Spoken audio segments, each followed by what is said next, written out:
Thank you so much for such a terrific day filled with fantastic talks and lots of exciting information from all of our families, researchers, and clinicians. Now we're all back together for our Ask Me Anything session. But first, we're going to have a presentation from Heather, who's going to talk about her son, Maximilian, who has a GRIA 4 variant. She had some technical difficulties in the past session for the breakout, so we're going to go ahead and allow her to present now. Super. Thank you so much. So this is Maximilian, and as mentioned, he has a GRIA 4 variant. And he's one of 6 known cases, emphasis on the 1. We've tried for a few years, and we haven't been able to find any other GRIA 4 families, but we're still looking, and hopefully we will. This is the family. Max has 2 older brothers. It's my husband, Fabian, and myself. And we've not managed to get one picture of ourselves together in the last year, which is quite remarkable. A little bit about Maximilian's story. He was born in Toronto in 2011, and really nothing out of the ordinary in pregnancy, birth, or really the first 12 months. The only thing looking back that was a bit of a clue is that he wasn't hitting his developmental milestones at the same time as his brothers did, but it was nothing to be really concerned about.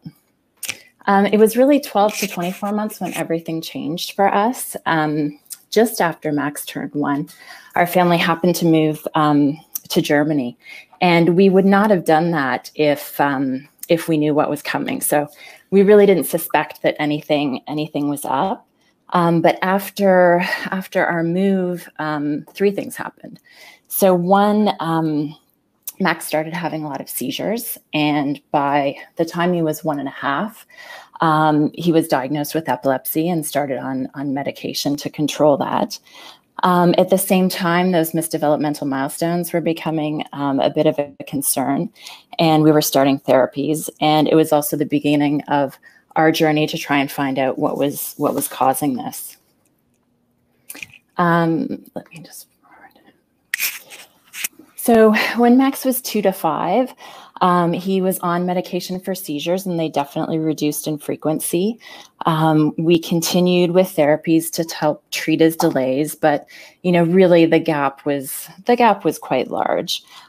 He wasn't verbal, but he was very interested in communicating. And just before he turned 2 was when he took his first steps. And we were also still, trying to find out what was this. It was kind of a bit of a process of elimination for some more serious disorders. And then we had an unusual result related to a very serious disorder. And even though everyone was very sure, or kept saying he probably doesn't have this, not knowing what it was really fueled our need to figure out what it was. And that started on our path to sequencing. And then it was in late 2016 when we got the results from our sequencing, and Max didn't have any known diseases, but he had this variant in GRIA 4. And at that time, Dr. Lemke had found 4 other similar cases. I think, 2 were kind of more severe, maybe 2 were less severe. So it didn't answer our, big questions of, will Max ever, blah, blah, blah, what does this mean? But definitely knowing what he had was tremendously comforting. And if we fast forward for the last, few years, he's still on valproate. His seizures are still under control, which is great. Gross motor development, I'd say that's his steepest curve. He's become a very confident climber. He just learned to pedal a tricycle. And that has its own sort of supervision and safety challenges for us. Cognitively and communication-wise, he's learning, but very slowly, mostly nonverbal. And I think it's his report card from last year that really sums it up best. He needs intensive support with all aspects of daily life.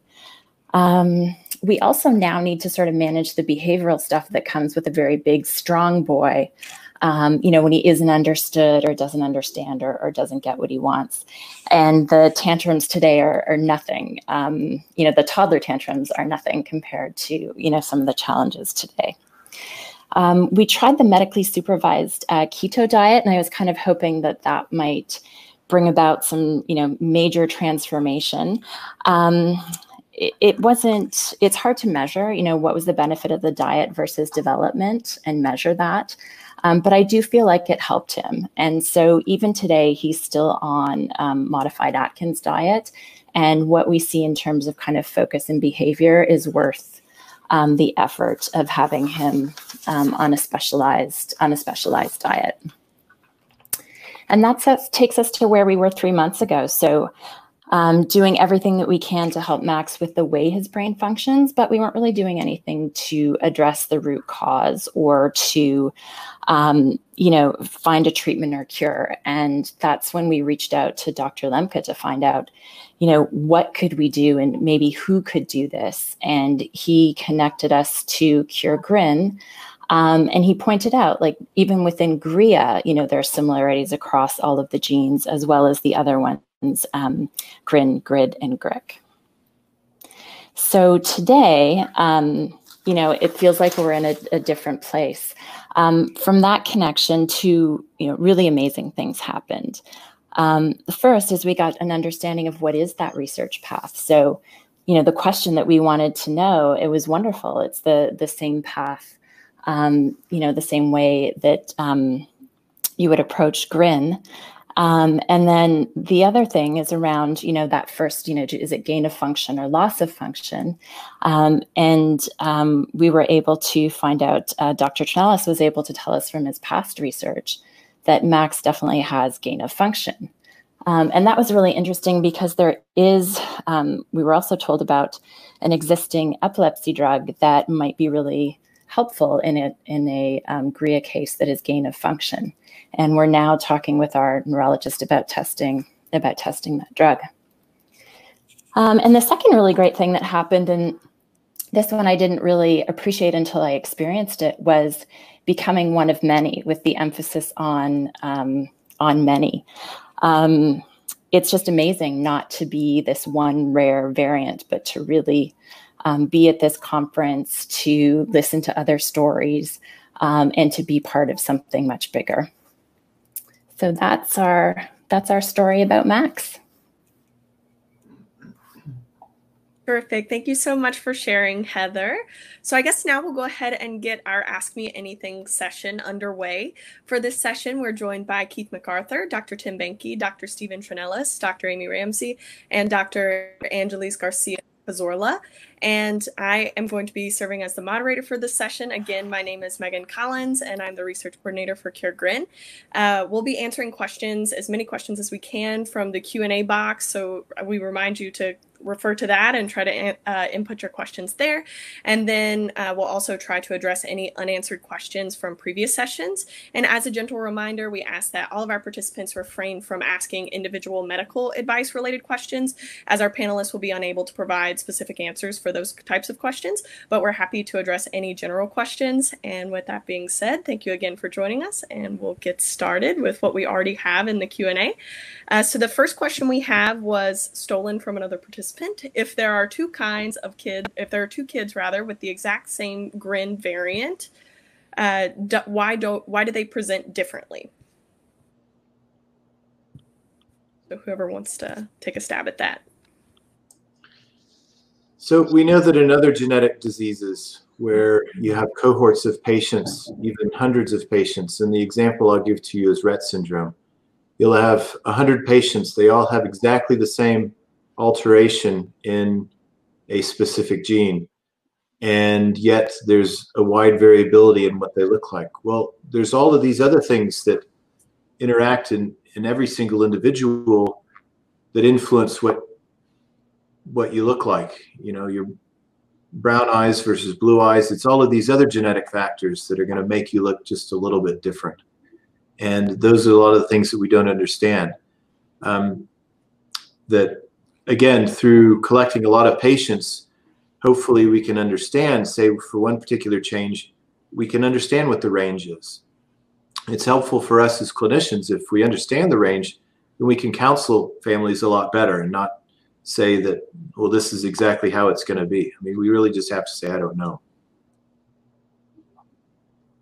Great, thank you for that. So our next question is, are GRIN children more susceptible to COVID-19 complications? I'm going to say that that's a question for those people that are following this on Facebook. You know, unless that I haven't seen any reports in the literature. I've been trying to keep my eyes and ears to Facebook to hear about our patients with different neurodevelopmental disorders, about how well they've done. But I think that so far, I haven't heard of any one particular patient doing worse than another.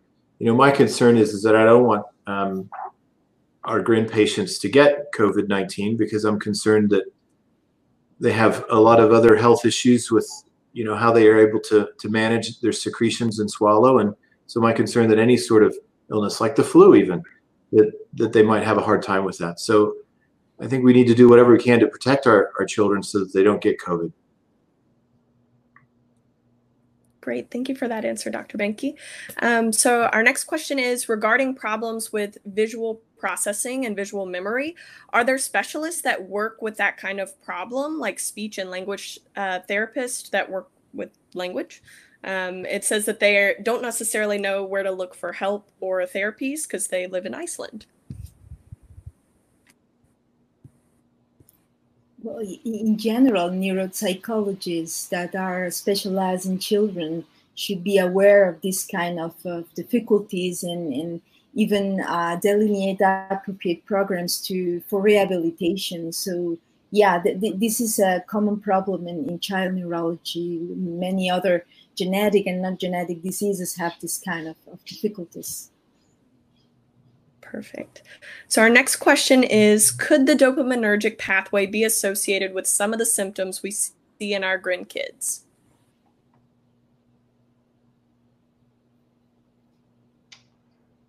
If I could answer this, we've looked at this in mice, and it looks like there's indications that dopamine neurons are more active, but also that there might be some loss of dopamine neurons. So the volume of the part of the brain where the dopamine neurons reside is smaller. So it looks like developmentally there might be fewer dopamine neurons that are being made. But in terms of their activity, there's more firing that's going on. So their behaviors are consistent with too much dopamine, and this is when the NMDA receptors are not active enough. And so there are drugs that could be used that would attenuate dopamine and could be beneficial for some of the motor symptoms, not necessarily the hypotonia, but more the hyperkinetic when they're moving too much or have repetitive movements that could be modulated. At least it is in mice, with drugs that act on the dopamine system. However, you know, one of the parents brought up the idea that the reflux, does that have something to do with the dopamine system? And indeed, there are some dopamine antagonists that work on, you know, reducing the vomiting, or the acid reflux. So that is a possibility that I had not considered. And I really don't know how the peripheral dopamine system is affected. So I think that that's an open question. But some of the motor symptoms, particularly the hyperkinesis, that would be consistent with too much dopamine activity. Now, for the gain of function, I have no answers for that yet.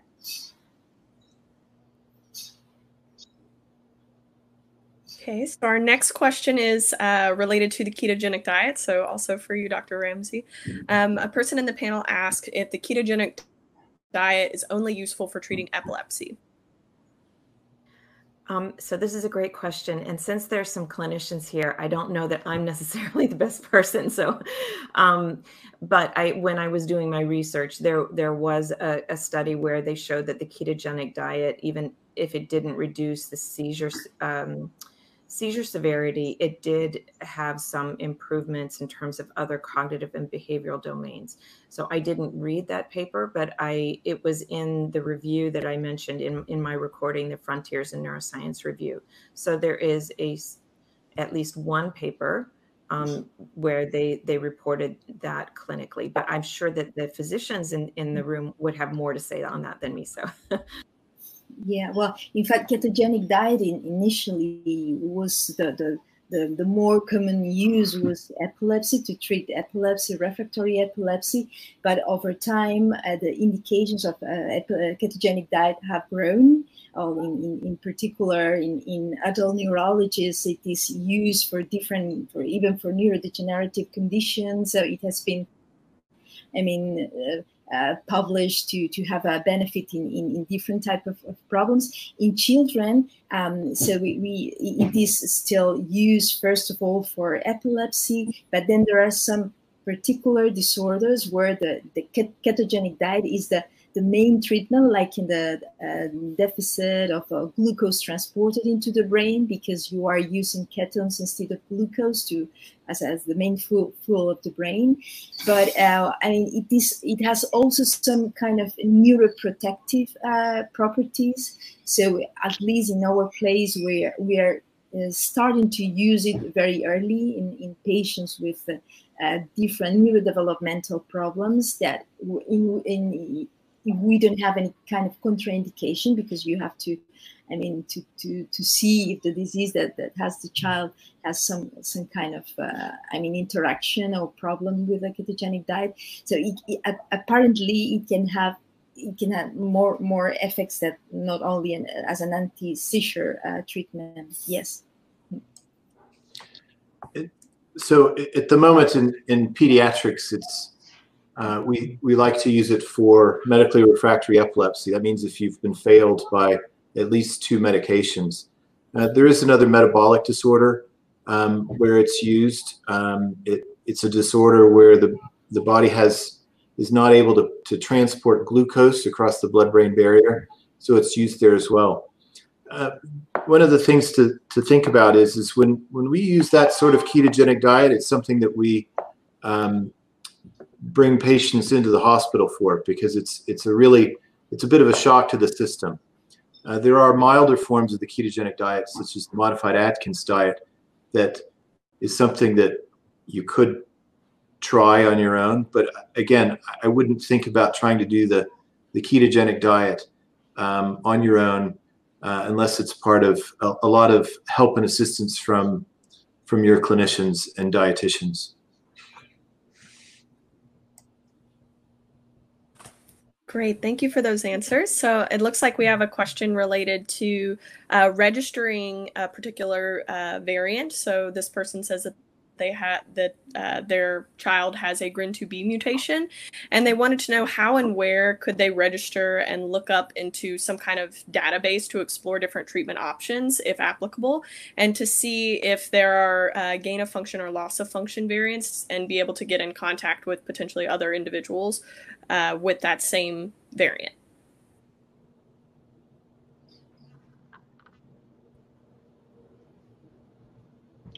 So I can start with that.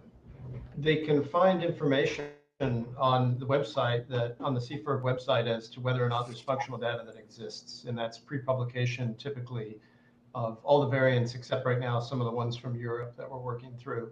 And that would at least let them know whether the work has already been done. That website would not allow them to find out who else might have that variant, and I don't really know how to direct them to that. That might be through parent groups, perhaps. In terms of registering, I would direct them to Tim's operation in Denver or Johannes, and that would be an entry path for us to eventually get that variant and work on it once they had actually enrolled in one of these registries. Tim, you want to add anything to that? So I think the other part of the question is parents are wanting to go to the CFIRV website and determine if I'm gain or loss, and use this in order to make some treatment decisions.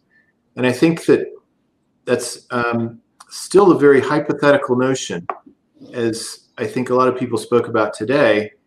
And I think we had a lot of insight actually provided from the work from the Collingridge lab about, what are our assumptions and are they true or not with regards to approaching these. And again, I would say that this really needs to be approached in terms of a structured and appropriate clinical trial, such that we absolutely have to determine safety, because it's not clear that these are safe or effective, the sorts of things that we're hypothetically proposing. So I know everybody wants to come up with a treatment. We wanted it the week before yesterday. But I think that we need to be careful here about how we approach this. And, our approach as a clinician is that we don't want to hurt anybody. And then the next thing is if we do a bunch of little trials this way, then if something's safe or effective, we will die by what gets posted on the internet. Somebody will have a good experience, somebody will have a bad experience, and we'll never really know who this could potentially help or even hurt. And I think that's really what we want to try to do. That's my opinion. I think that there are probably exceptions to this rule in certain cases, which we could talk about more. Perfect. So we have another question about clinical trials. Are there any clinical trials with NAMs or PAMs in the near future?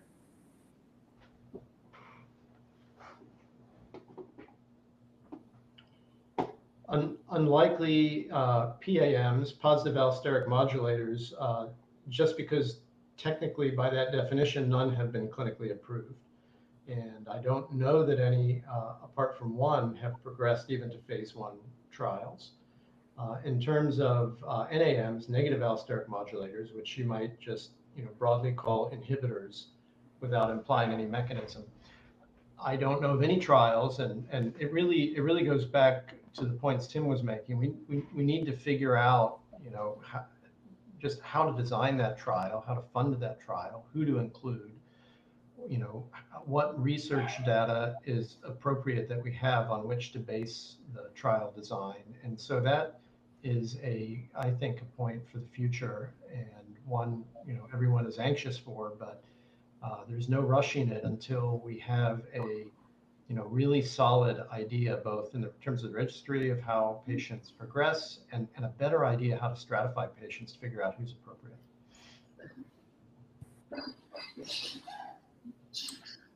So, yeah, I think that when we design a trial, I think this is a perfect opportunity for a lot of family input. I would guess that we want to make not just your seizures better, we want to make your GRIN disorder better.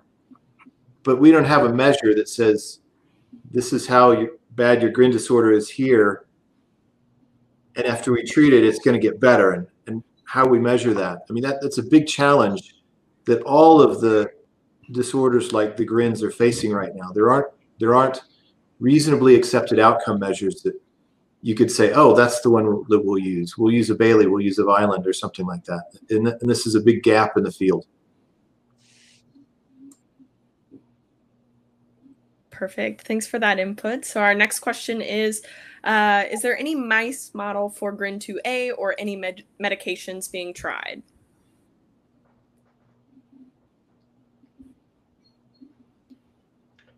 There are. Steve, you might. I think you might be able to speak to that better than I, because I think you've been collaborating with the labs that have made those, and maybe you made one. Yeah, we have three models of GRIN 2A we've worked on. Two of them made at the JAX lab in a collaboration with a large program grant, and Wayne Frankel was the driving force of that. Both of them were strong, unquestionable gain of function variants that drive the channel open all the time and keep it open no ambiguity. And the work for one of those was published. The work from the other one was not published. But there is information out there. The publication Wayne Frankel is one of the authors. I'm an author, and Pedori is an author. And so that could easily be searched out. The third model we work on is a very simple model. It's just it's a GRIN2A knockout animal. It's an animal made many years ago in Japan by Shigetada Nakanishi, who simply wanted to understand what did GRIN2A do long before we knew there were variants in it. And so a typical way researchers do that is remove the gene and then study the microcircuitry, study the behavior.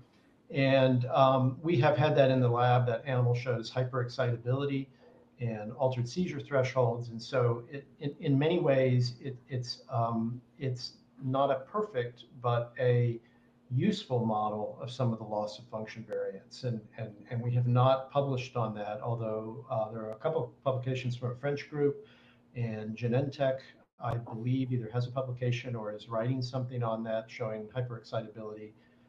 That animal has some pretty profound rearrangement in the order in which the different types of neurons come to be.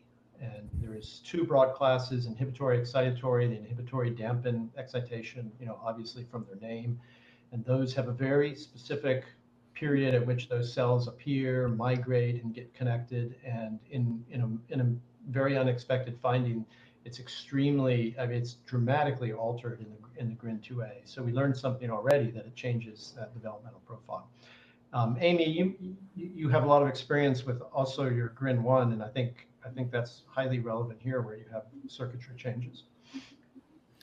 Yeah, it's I don't think we see as big of a change with the GRIN1 knockdown as what you're talking about with the GRIN2A. So that's actually remarkable. I don't think we see such a deficit in interneurons, although they're just based on looking at transcription profiles, we do see reductions in particularly somatostatin interneurons in the frontal cortex, and parvalbumin interneurons in the frontal cortex, but we've not really characterized it that carefully. And I think that our collaborator Evelyn Lamb and her group, they've started to look at EI balance in the mice, but I don't think it's as dramatic as what you're talking about for the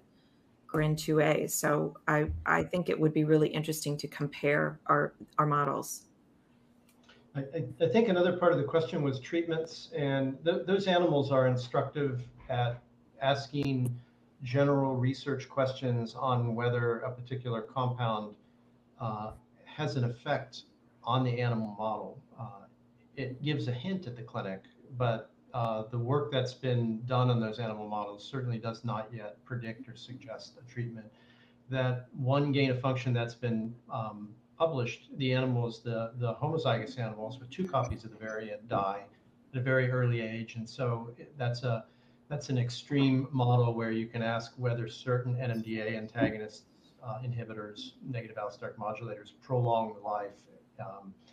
And you can get a little bit of prolongation, but that hardly speaks to whether those would be the agents one would start thinking about. Great. So we have a pretty specific question. A work published by Michael P. Sinek with the GRIN2B mutation demonstrated that the mutated proteins are not found in the cell membrane. It also demonstrated that if the number of receptors on the membrane is adequate, but in the presence of other proteins with the mutation, the functioning is not adequate. Probable intracellular toxicity due to protein degradation. Do you have any opinion on this work?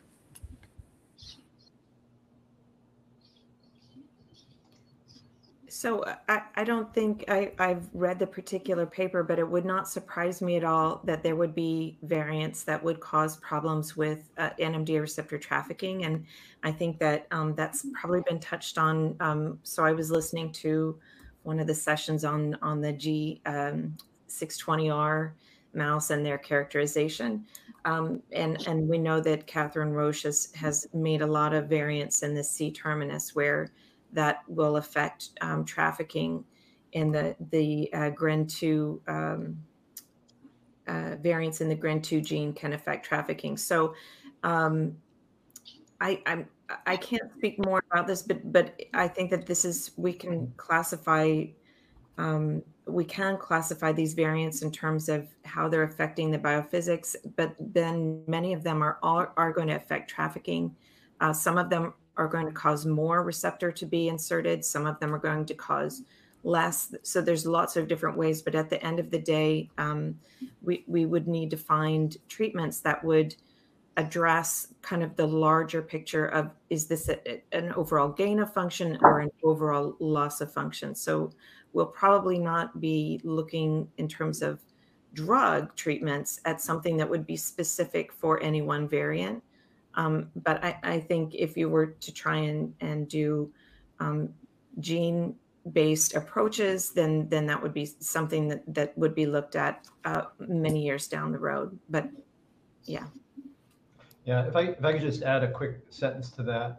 I also don't have that paper in working memory to comment on it, but I would agree that there are many deficits, particularly in GRIN2B, that can change trafficking. And we very often, not always, but often will do a very crude surface trafficking assay in a heterologous system.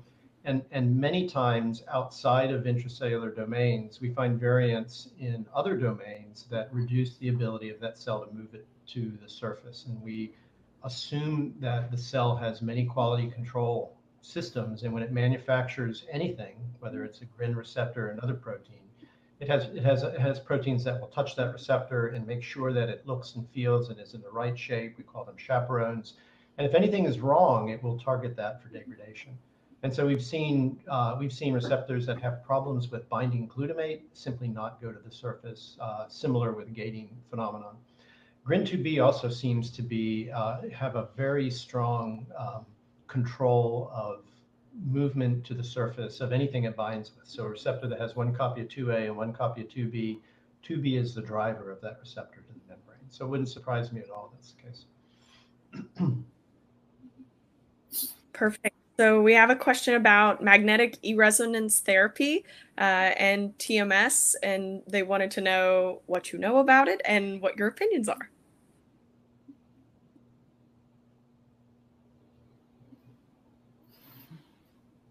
That's got to be one for the physicians, because I'm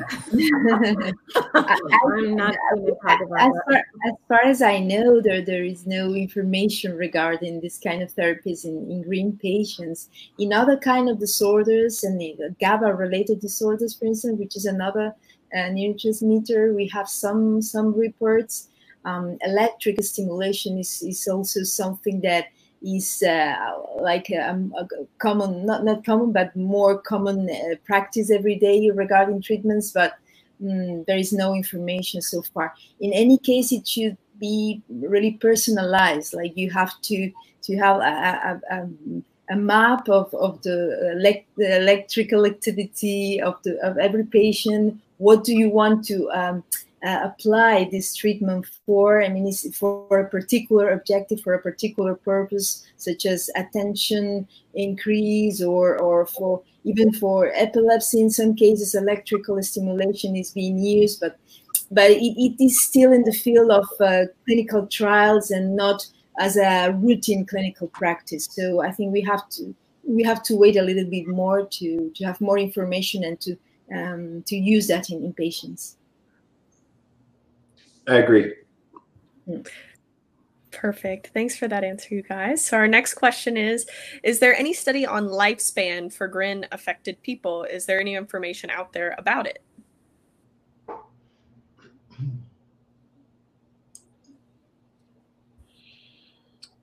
I think that's one of the goals of the registries is we want to be able to address that question. It's one of the many questions we want to address. I think Dr. Lemke has some older patients in his registry. We do as well. Again, I think there's two issues here. A lot of our older patients have more difficulty with access to genetic testing. A lot of times when you graduate from the pediatric world, people aren't asking the question, why are you having these difficulties? And so testing isn't often offered in that sphere. So I would love to be able to have an opportunity to go into care homes and find a lot of our older patients so that we could answer this question, because I'm sure that a lot are there and they've been given a diagnosis like cerebral palsy or something else, and we've just missed them because they've been missed by the genetic revolution. Great. Thank you for that answer, Dr. Bенke. So our next question is, are there any GRIN children who do not have epilepsy? If yes, then is there a possibility that they will be able to develop it later in their life? Can they just have epilepsy in their sleep, which is not noticed?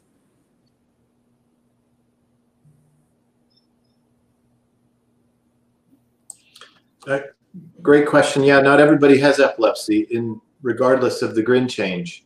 But again, we're trying to understand that more. Does it matter whether you're gain or loss, if that's true or not? But I think that we want to counsel families better by knowing this information that I think we'll pull from the registries.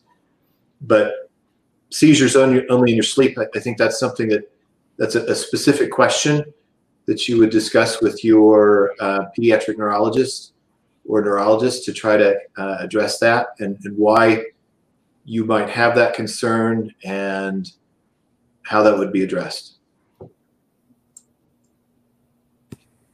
Great. So I think we've addressed most of the questions in the chat. So I'm going to go to some of the questions that were unanswered from some previous sessions.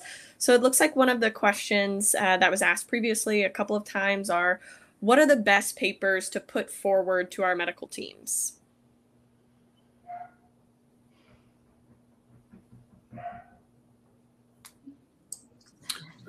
I would say Johannes's papers. They've been the most comprehensive in cataloging patients with GRIN changes. There are some others as well, but Johannes in his papers, he's got very detailed references, and so he's pulled in everybody. So they're very ecumenical in that regards. So those would probably be the most helpful. But again, a lot of clinicians have access to PubMed, and there's a feature on PubMed called Gene Reviews, and Dr. Lemke wrote the Gene Reviews piece on GRIN disorders. So that's another good place for clinicians to direct your clinicians to. Great. So we have another question for you, Dr. Bенke. Could you explain autonomic storm? No, I want Dr. Garcia to explain them. We can't explain them other than what we see is we think that it's an autonomic storm because we're seeing a lot of autonomic features. Now, the autonomic nervous system is that part of the nervous system that controls things that you can't control. It's how you breathe, it's your heart rate, it's sweating, it's your pupils, it's reflux, constipation, cold hands, cold feet, sweaty hands, sweaty feet. So it controls all of those things that you don't think about. And patients who are having these spells of, we talked about this in our session. There's a lot of movements, but we're also seeing that the patients, they're sweaty, their pupils are dilated, and it looks like their autonomic nervous system is not controlling things the way that it should. It does. It looks like it's, as we said, storming. And that's, I think, the best description that we have. And I think that it suggests that maybe there's some ways that we could think about trying to treat it. But again, I think that talking with your clinician about what those options might be, what's specifically going on in your family, I think is something that, is this something that you want to try to treat? Whatever it is, weighing the risk benefits for the side effects for that particular medicine, I think that's a good discussion with your clinician. I have a question. Can I just ask, because this is fascinating to me too. Is this similar to what you see with Rett syndrome, where it's kind of like an an overactivation of the sympathetic that kind of doesn't calm down, or does it look more like an activation of the parasympathetic? When you say autonomic storm, or is it both of them happening? Does this look more like adrenaline or more like acetylcholine? It's a mixture of both, and I think that's part of the issue of why it's difficult to treat. In Rett syndrome, at least, with my patients, I've tried everything, and I haven't found anything that works. But I think that the issue in Rett is probably very different from the issue in GRIN, and it probably begs for more targeted treatments in both.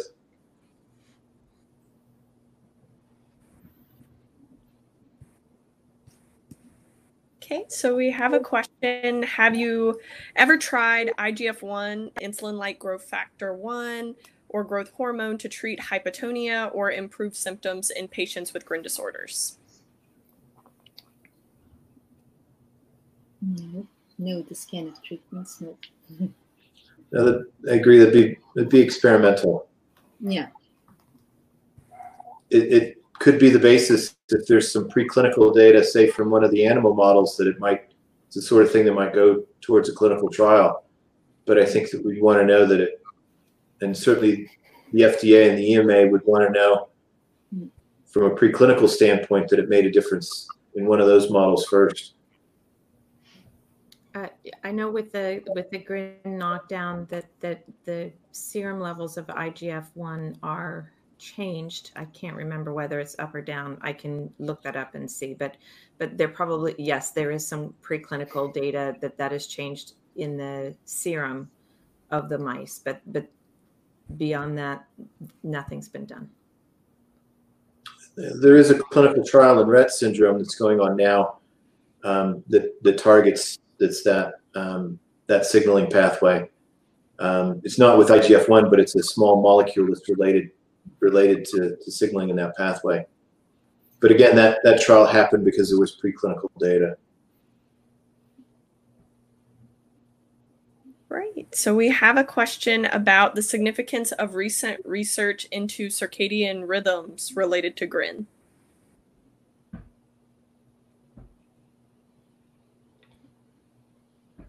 Well, I don't know what research they're referring to, but I would just comment that circadian rhythms are incredibly important.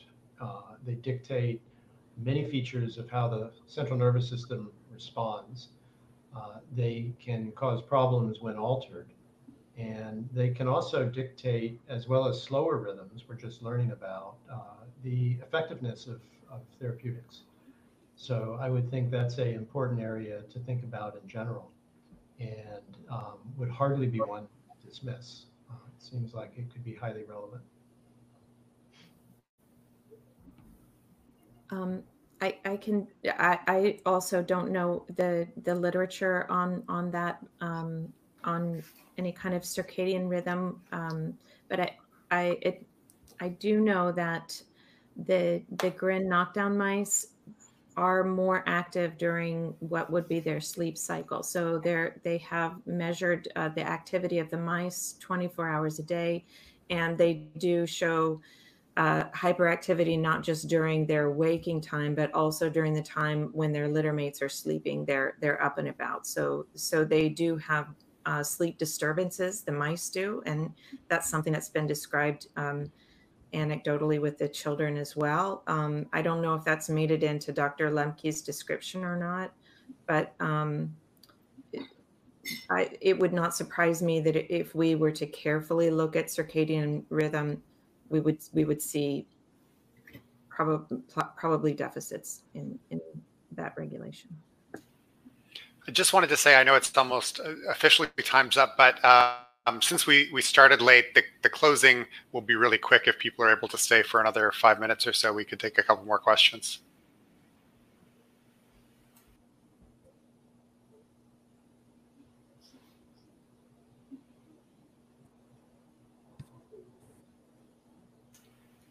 What's next, Megan? Okay. All right. Moving on. Let's go back to some of the previously unanswered questions. Let's see. Do we know how many of our GRIN kids suffer from non-epileptic events?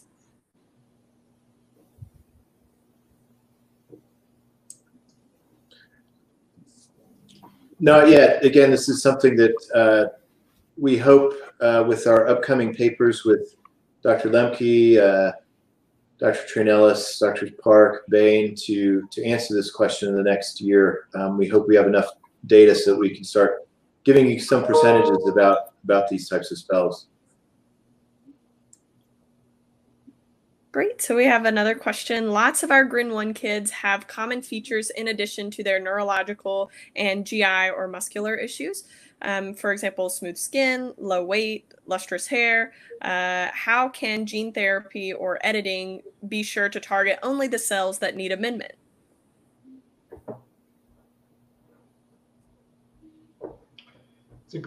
That's a great question. Gene therapy has so much promise, and there is good reason to be excited about it, but it's also quite a complex game when you begin to introduce a virus that has the capacity to modify DNA.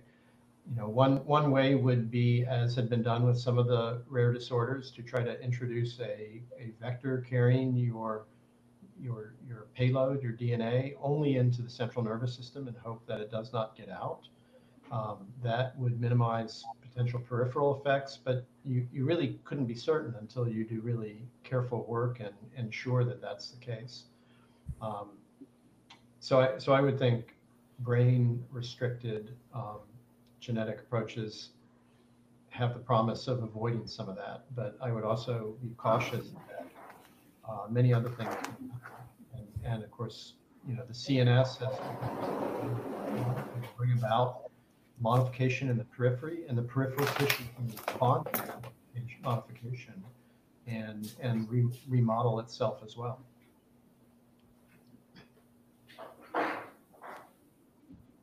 I think it's also really an open question about, it seems like neurons are really good at regulating the levels of NMDA receptors that it appropriately needs.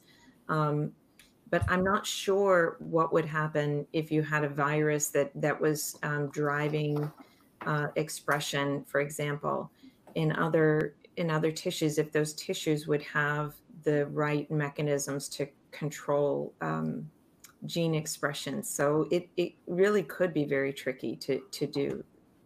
If you were talking about a gene expression rather than a gene editing, I think both of them are really quite challenging in the nuts and bolts of it.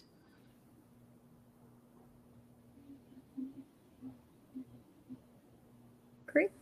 So we'll move on. Is gain of function or loss of function related to specific GRIN disorders, for example, GRIN 2A, associated more to gain of function or loss of function?